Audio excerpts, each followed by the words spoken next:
Hello. As we're coming up to Christmas, I've had a lot of people asking me about our adoption packs. So today I'm going to go through some of the species you can adopt and why you'd want to do it. Now, the first one is a pine marten, and these are a really, really exciting mammal. This is the first photograph of a pine marten in England for over 100 years.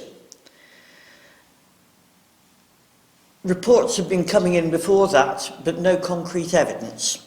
These are shy, elusive animals, very seldom seen, but this one was actually photographed in woodland in Shropshire. This was in 2015, and since then we've had a project to monitor the pine martens in the county to see whether they're spreading and see how well they're doing. This has mostly involved putting out trail cams, so we're getting photographic footage of the creatures. Quite hard to find otherwise. You can trace them by where they're leaving scats, but it can be quite hard to definitely identify the scat as pine marten rather than some other small carnivore.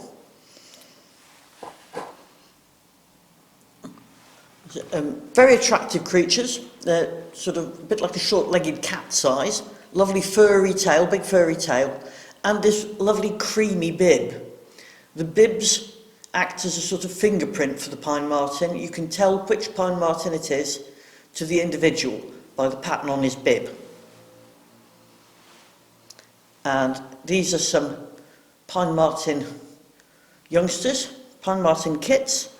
As you see, very playful, very active little creatures. Like all the mustelids, these are the Weasel family. That's going right down from the tiniest is the Weasel and the biggest is the badger. And these are youngsters. We've had actual footage of youngsters, and which confirms that they're breeding in the county. They're not just visiting, they're not just living here. They're doing well, they're breeding. So 2017, we had the first record of kits in the county. The interesting thing about pine martens is they used to be incredibly common. They were the second most common carnivore during the Mesolithic. That's the wooded period after the end of the last ice age. So declined hugely since then. Several causes for that. Loss of habitat is the main one. Hunting for fur. This is a group of pine martens in their natural habitat in Milan. The furs were very valuable. They're a beautiful, soft, rich fur, and they were much used for lining the gowns of magistrates. Obviously, courtrooms were quite cold places. Plenty of warmth in pine marten furs. They're arboreal. They live very much in wooded areas, so obviously the decline in woodlands and the breaking up of woodlands has had a huge impact on them. The interesting thing is that despite being terribly arboreal, they do most of their feeding on the ground.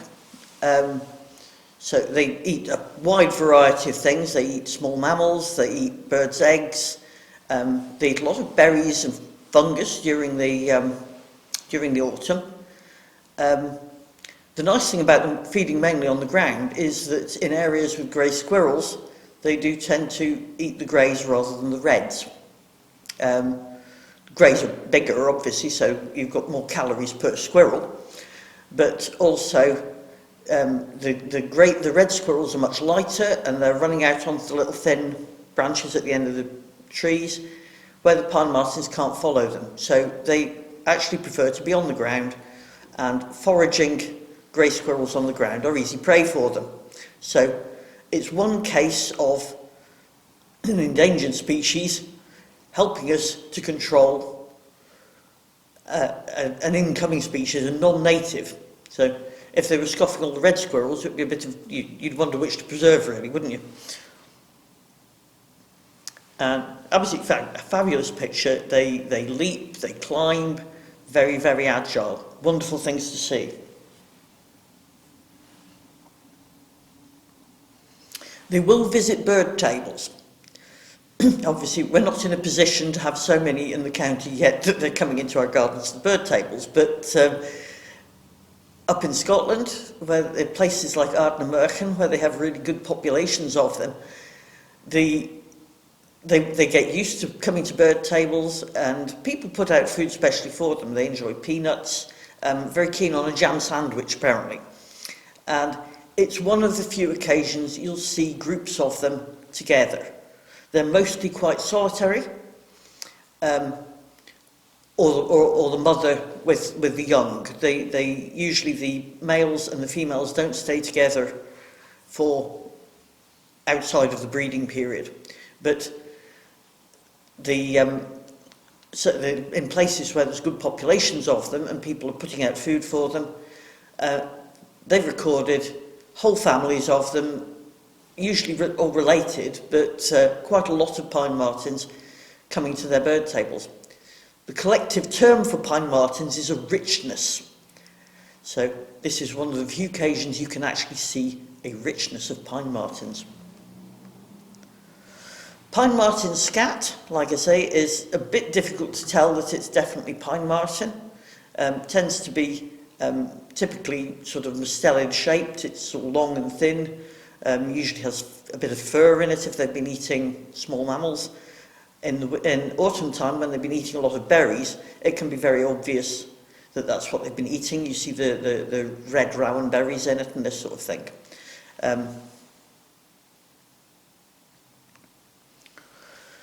One of the ways we're trying to help them is to replace the big ancient old trees with lots of holes in that are suitable for denning with nest boxes, because of tidying up forests and general lack of woodland management in the old way.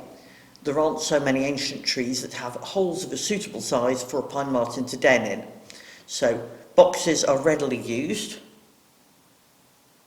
and this is the camera traps, the spy cam thing that can take pictures of them moving about the forest. Obviously, like you say, they're shy, they're secretive, and if they think you're around, they won't come out. But very good chance of catching them on the cameras. Our second species is the dormouse. They're unbelievably cute. These are most stunning little creatures. They're not particularly closely related to mice. They are a rodent, but they're not really a mouse. They're nearer, if you like, to a squirrel than they are to a house mouse or a field mouse. And they're present in a few places in the county. Hope Valley Reserve is one of the best ones for them. They're very threatened by loss of habitat.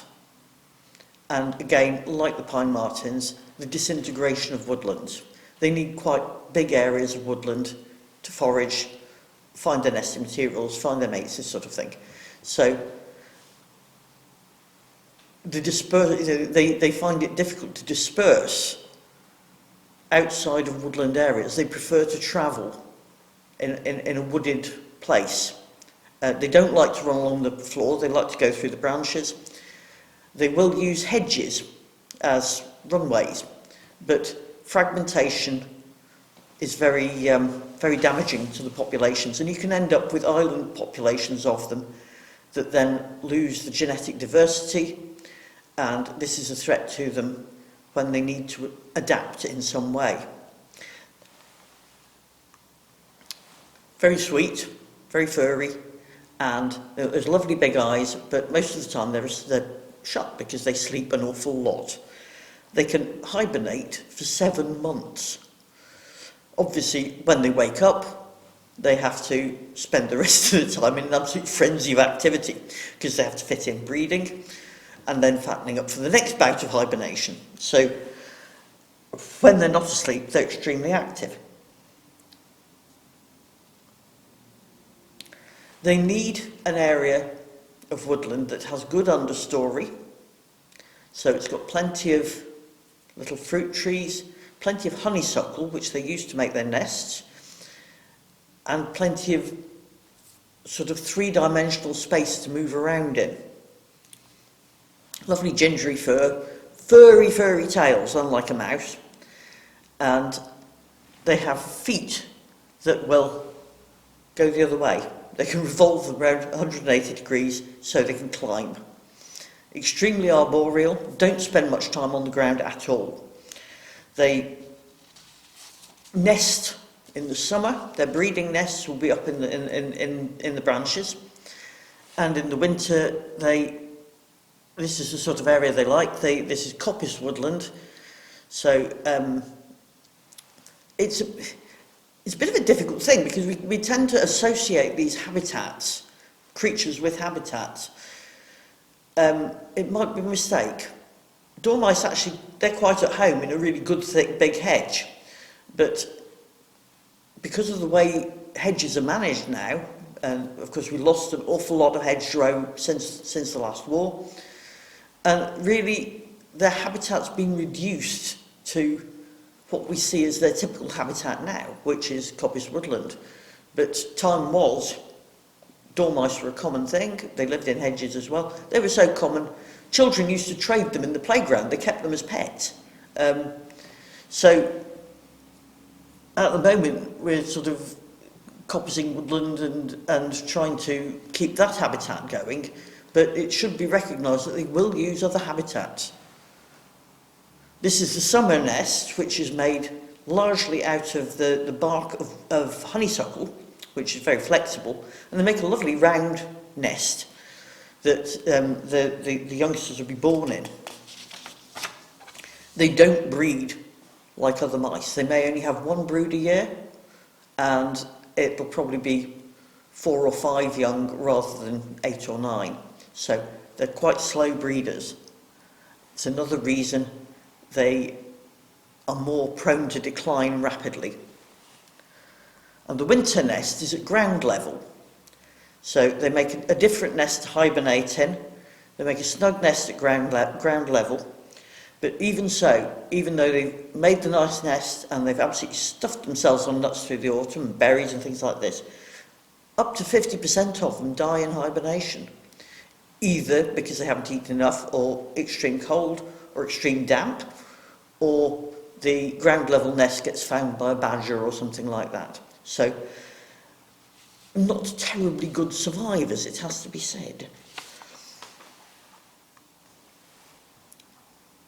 Special dormouse nest boxes are a really good way of knowing if they're around. They'll use them very readily. As you can see here, the entrance hole is by the tree trunk. So the box, as you see it on the tree, doesn't appear to have a hole in it. That's the way dormice like them. Monitoring nest boxes to see who's in them, whether they're being used, is a good way of checking the population of dormice in your woodland. Another way is to put out hair traps. These gather a little hair as the dormouse passes through them, and it can be identified as dormouse hair. The other way is to send lots of people out to gather up nibbled nuts. Dormice open them up in a very specific way, and the chewed nutshell will look completely different from if it's been chewed by a vole or a squirrel or something like this. It takes a dormouse about 20 minutes to open a nut. They do it very nicely, and they make a lovely smooth edge on the nibbled hole. Teeth are actually quite different from mice. They have the sort of pointed ones at the front in the same way that mice do, but the molars look completely different. They're rather flat and ridged, especially designed for chewing up nuts. Obviously, the fragmentation of their habitat is one of the biggest threats to them. Woodlands that dormice inhabit can be linked to other areas of woodland that you might think suitable but haven't got dormice, by hedges. But obviously things like roads can be a real problem. Dormice will actually use specially designed dormouse bridges. I think these were designed in Japan, but they will use these aerial walkways quite readily. Obviously aerial walkways are what dormice do best, so it's a really good way of connecting habitat. The important thing with all these species is, firstly, knowing where they are, and secondly, improving the habitat and increasing the habitat so they can actually move about. Holly trees, on the other hand, don't need to move about at all. Our third adoption species is the ancient holly tree, and our reserve at the Hollies, which is near Minsterley, is the home to 200 or so really ancient holly trees. They're scattered along the northeast side of the Stiper Stones, and some thought to be 300 or 400 years old, so these are real veterans. They were pollarded, so this is a bit like coppicing, but at a higher level. So the branches would be cut off. This increases the life of the tree. It's a very good way of keeping your trees going. But they wasn't in the interest of the tree. They were pollarded because this was fodder for livestock. During the winter months, when there's very little grass about, sheep and cows would be fed on holly leaves from branches that were cut when they were pollarded. And you have to cut the branches and let them wilt. The sheep and the cows won't eat them when they're freshly cut, but once they've wilted, they'll eat them quite happily. As a tree fodder, holly is absolutely brilliant. It's got one of the highest calorific value of any tree fodder, and any tree leaf the stock will eat. Feeding them to cows increases the buttermilk, and they're very good for nourishing ewes that are in lamb. So this was a valuable resource for people that were living in their cottages around the Stiper Stones. Obviously, looking after them involves stop browsing them. So they've been fenced, which stops the stock browsing them, and it also stops the stock from lying underneath them too much, because this compacts the earth and is bad for the trees. Really quite spectacular things, and some of them even have, because the birds come to them to take the holly berries, some of them even have other trees growing in cracks and holes in them. So you'll find a rowan tree growing out of a holly tree. Quite spectacular things, and it's a wonderful piece of landscape as well. Lovely walk in the winter. This is the one with the rowan growing out of it. This is quite spectacular, really. Sheep eating it quite happily. You'd think that the prickles would be a bit distasteful. They don't seem to mind. The other thing, of course, is that higher up the tree, the leaves are smoother. So the prickly ones are low down to protect them from being browsed by animals. And higher up the tree, you'll get these smooth-leaved ones. So these are all from the same holly tree. The smooth-sided ones are known as slike holly, and they were particularly valuable when making Christmas decorations. The hollies were gathered, as well as for fodder, the berries were gathered for Christmas decorations, and were quite an important part of the rural economy, if you like. They'd be turned into holly wreaths, particularly areas like Weasel Moss. Holly wreath making was a major income.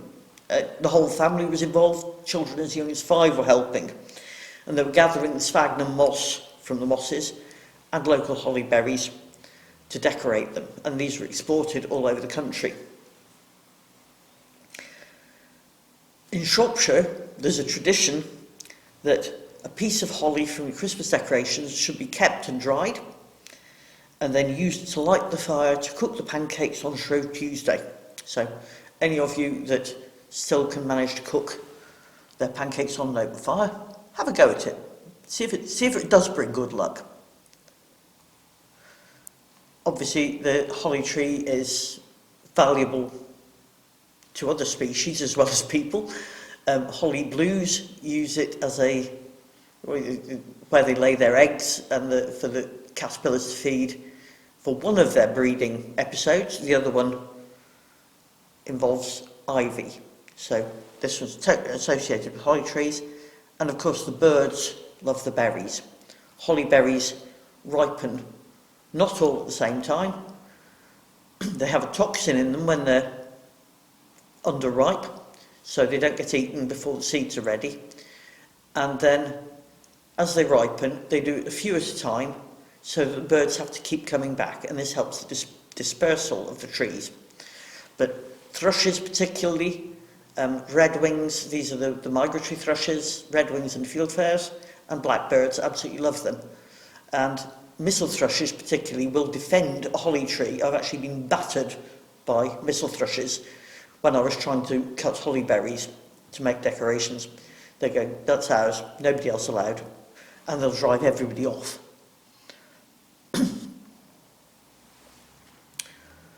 Another species that's declining is the hedgehog. Now, this one doesn't need much description. Everybody knows what a hedgehog looks like.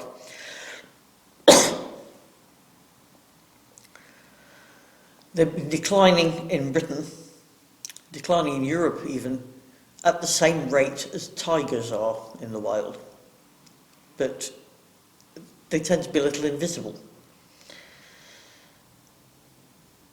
They're listed as vulnerable in the red list of mammals, and numbers have fallen up to 30% in urban areas and 50% in rural areas since the millennium. So this is a rapid decline. There are several reasons behind it, which makes it quite hard to see what's happening with hedgehogs. Obviously, roads aren't very good for them, but there's also problems with pesticides, things like slug pellets that the hedgehogs might ingest and poison them. Impermeable fencing, it makes life very difficult for a hedgehog. These creatures, they can go 5 kilometres in a night, rambling around, looking for food, looking for mates, getting about the countryside, but there are some fences that they can't deal with. Habitat loss is very important, and increasingly suburban habitats, gardens, are much more important to them than farmland because of modern farming with the herbicides and pesticides. There's just not as many beetles and grubs and things for them to eat. Every garden wants one because of them being good at eating slugs. Actually, their favourite food is beetles, but slugs will do. If they get a particularly slimy one, when they pick it up, they wipe it on their paws. Here's a hedgehog, just so you can see what they look like at full stretch. They actually have quite long legs. Their legs can be as long as 10 centimetres, but you don't see them. Mostly they look as if they're going about on wheels. But as you can see, it's got quite long legs. They can run quite fast. They're very spiny. 5,000 to 7,000 spines on every hedgehog. And these are adapted hairs. So they don't wear the same spines all the time. They get shed, like your hair does, a few at a time. They're hollow, and the tip of them, the bit that goes into the skin, if you like, has a sort of bulb on it. So they act as armour. They're prickly. When the hedgehog rolls up, nothing can eat them. But also, they work as a shock absorber. So if the hedgehog falls down something or off something, the balls stop the spines being driven back into the hedgehog. Actually, incredibly well-designed thing. They're from a rather ancient lineage. They're very similar to some of the first mammals that ever evolved. So they're quite primitive dentition skeletons, but these wonderful adaptations that make it possible to be a hedgehog. It's a hedgehog with young. As I said, they travel wide distances to find mates. Young ones, they can breed all year, but young ones born late in the year are vulnerable to being undersized at hibernation. Obviously, these are a true hibernator. They need to build up lots and lots of fat for the winter. And if you start off small, you're not going to make it. It's reckoned that they need to weigh about about 450 grams, to survive through until the springtime. The people like the RSPCA and Kiln House that rescue underweight hedgehogs prefer them to be up to 600 grams before they go into hibernation, which it gives them a chance if they have to wake up during the winter. They will wake up periodically and maybe drink. They don't really eat. But every time they wake up, it takes down their fat reserves a bit more. So they want them to be good and fat before they go into hibernation.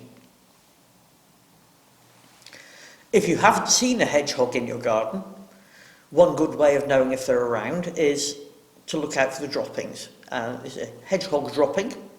They're rather small. They're maybe about the size of your little finger, and usually black, and you can see the wing cases of beetles in them and this sort of thing to show you what the hedgehog's been eating. They can climb. Here's one scaling a stone wall, and obviously, like I said, if they fall off, they're cushioned. They prefer not to. And there are several ways of altering your fences so that if you think that your hedgehogs in your area perhaps can't get into your garden, you can change your fence to allow the hedgehogs through. And they just need a small hole at the bottom of it. And they use them quite readily. And it saves it having to go out under the gate and along the road and back in through the next gate. Obviously, roads aren't good places for them. And this is a way of dealing with a wire fence, so there's a nice tunnel for the hedgehogs. In 2019, we started a hedgehog project in Shropshire Wildlife Trust, and we have a project officer, is Catherine, who runs the Hedgehog Heroes of Shropshire project. And it's raising awareness of local populations of Shropshire hedgehogs,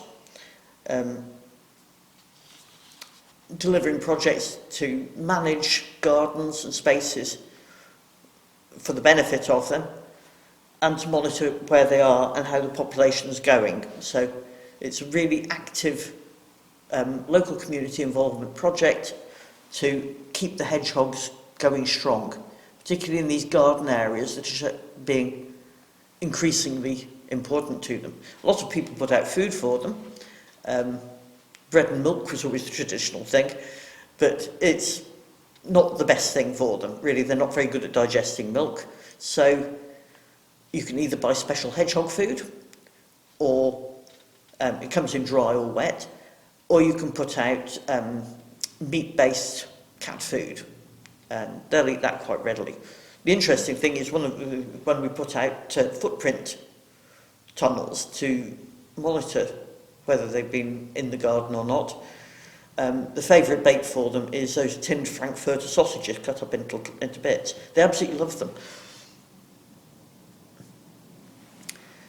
Places for them to hibernate is very important.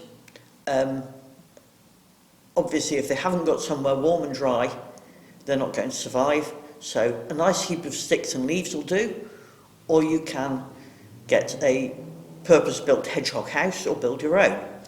Plenty of plans online for making your own, but to be honest, a big pile of logs and things will do nicely.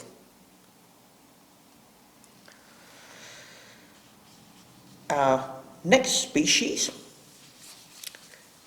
is the barn owl. Barn owls are right at the edge, the northern edge of their distribution here.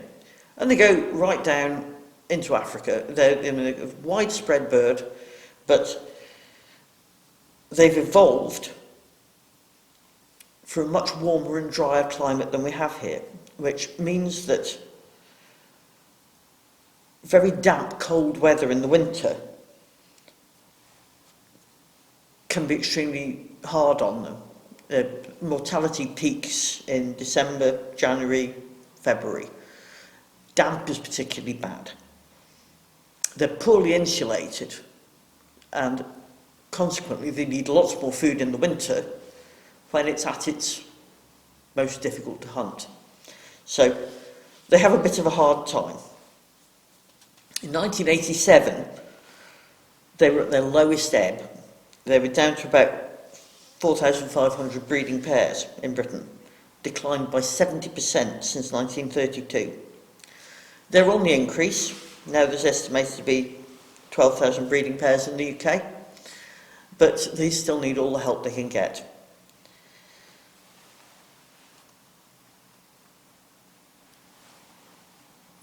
Very distinctive species, that white ghost-like flight. In the evening time, you'll see them before it's gone dark, wafting across the fields, and they're adapted to hear and see their prey. They've got that big facial disc which funnels noise towards their ears. Their ears are offset, like all owls, so they can pinpoint exactly where their prey is. And their feathers are soft and fringed edged, so when they fly, they're absolutely silent.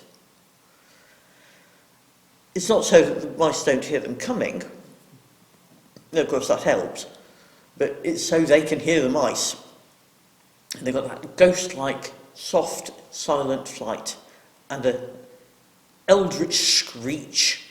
So you can see why they're so... And also, they like living in old church roofs and things, so they come out over the graveyard and scare people to hell. Fabulous creatures, really.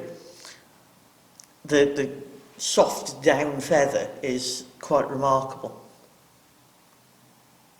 And this is the last thing a vole would see as owl was coming towards it. They grab the prey with their claws, mainly field voles, field mice. They'll take shrews. They'll take almost anything that moves, but generally speaking, it'll be voles and mice.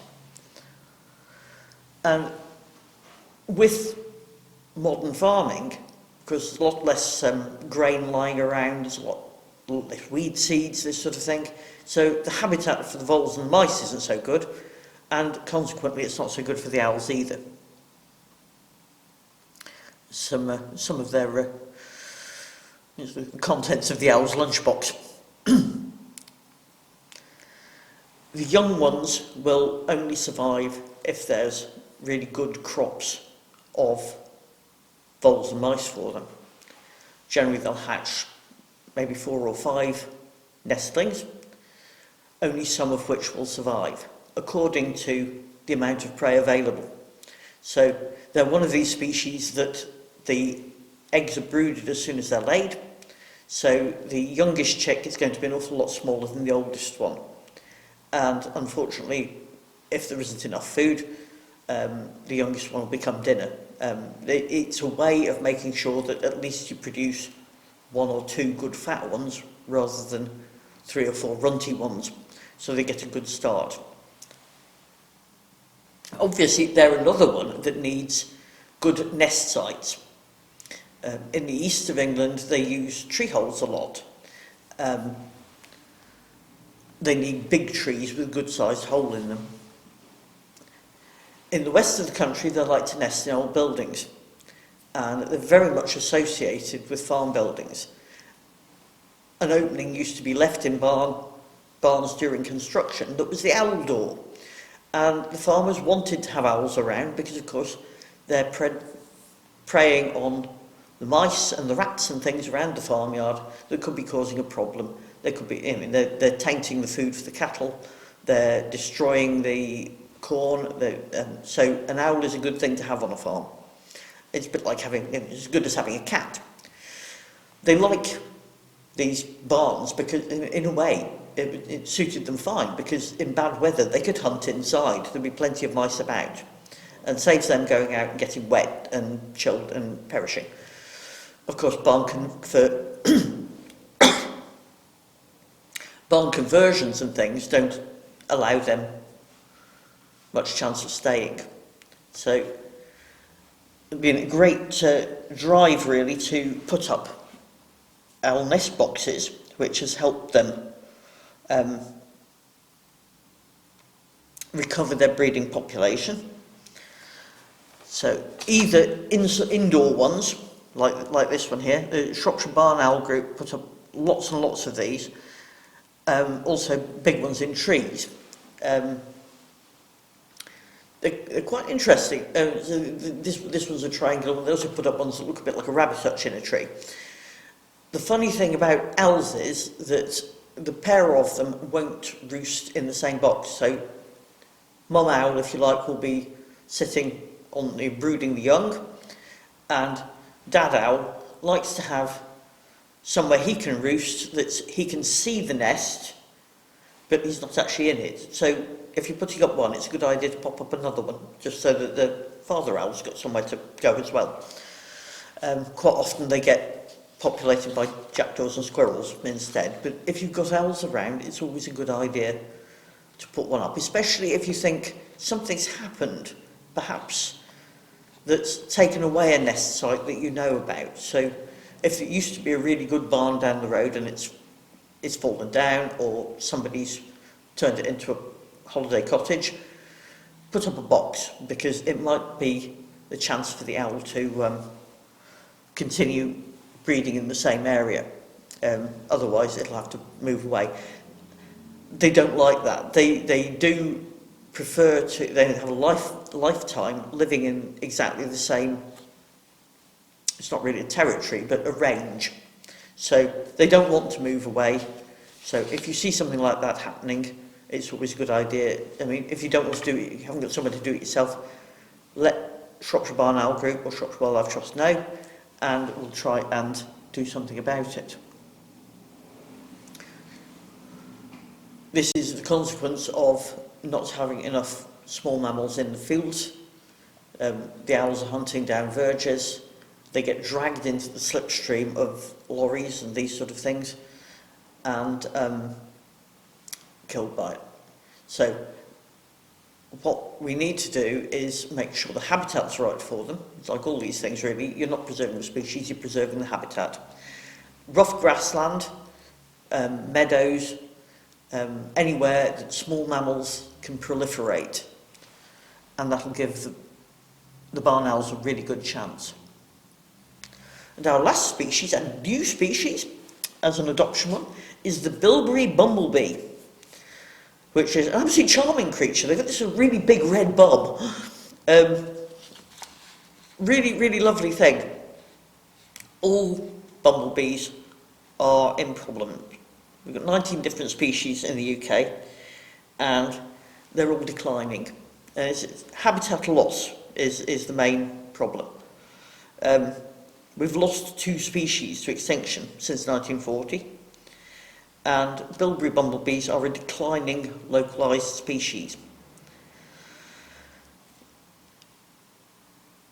Who could not want to keep something like this around? I mean, even if the trouble with our adoptions is you can't really visit them, you can't take the pictures, this sort of thing, but just knowing something like that is in the countryside around you is well worthwhile. They're absolutely gorgeous things. These are the 3 different designs, if you like. They're very, very obvious bright red tail and a little yellow band on them. They like to nest in, I mean, all the bumblebees like to nest in old rodent nests. So, basically, your first thing that your bumblebees need is a population of small mammals. They can share them with the owls, that'll be fine. So that there's an abandoned mouse nest or vole nest that they can nest in. Bumblebees don't have huge colonies like the honeybees do. Maybe about 400 bees in a colony. You can have 50,000 honeybees in a hive, so quite different. Bilberry bumblebees have very small colonies, even for bumblebees. They can be less than 100 individuals. And obviously this means they're much more likely to be wiped out by something. So they are rather a delicate species, if you like. They also are the only bee that's particularly associated with one specific plant, obviously the bilberry, but they need a wide range of other plants that will be in flower when the bilberry isn't. So particularly things like sallows, so some of the below species, you get early pollen. They have no chance of living just on bilberries, even though that's their favourite thing. So they need habitats with good numbers of bilberries, but also linked with other habitats that have species that flower at different times of the year. Best places to see them, our Nipstone Rocks Reserve is absolutely full of bilberries, so watch out for them there. Anywhere on the Stiperstones, Longmynd, Cacaraddock, absolutely worthwhile thing to see. And if you live in any of those areas and you see them foraging in your garden, if you look it up online, put bilberry bumblebee Shropshire, and it'll give you a link to bumblebee conservation where you can record where you've seen them. And very important with a lot of these species to know exactly where they are. We can't do anything if we don't know where they are. These sort of areas are the huge sort of spreads of bilberries amongst heather, absolutely ideal for them. So that's the species. So why would you want to adopt one? We're not sort of finding bumblebees and feeding them a spoonful of sugar to look after them. We're looking after the habitat. We're joining up the habitats so that they have room to move, they have room to expand, the populations can grow larger. So it's managing our reserves, creating new habitats, and encouraging local landowners to do the same, to look after their land, to help these different species. The adoption pack costs £20, and you get a certificate that you can say, who's given it to who, an A4 fact sheet, and a really, really beautiful high quality photograph. And this year I've also been doing fun fact sheets, which are a bit like that, which have a bit more lightweight entertaining stuff about your species. You don't get a cuddly toy. We thought, to be honest, our supporters generally are more sensible than wanting the money spent on a cuddly toy. All money goes on looking after the places these creatures need to live. Why choose adoption? It's wildlife friendly. It doesn't need any batteries. It doesn't make annoying bleeping noises. Doesn't take up any space. You don't need to dust it. And it keeps on giving all year long. So this would be an absolutely fabulous thing for somebody who loves nature. Doesn't actually need stuff. I mean, anybody like me, you look around your house and you think, I've got far too much stuff already. But this would be a really, really good thing to give to friends, give to a family. It keeps them interested all year long. They can go to our reserves and see, if not seeing the actual creature, see the place they live, hopefully see some signs of it, and you just have that wonderful warm feeling that you're doing something really, really good. So go on, make a difference, adopt a species today. We also have gift membership packs. So if you don't want to adopt a particular species, you can support our work by becoming a member yourself or buying a fabulous Christmas gift pack for individuals or families that you might know that would be interested in it. And it's something that it just keeps going all year, be something new coming up and something to entertain you. So long after that strange plastic toy has stopped working or been thrown in the corner, and the ornament that you weren't quite sure about has been put in the back of the cupboard, this will keep on giving. Thank you very much.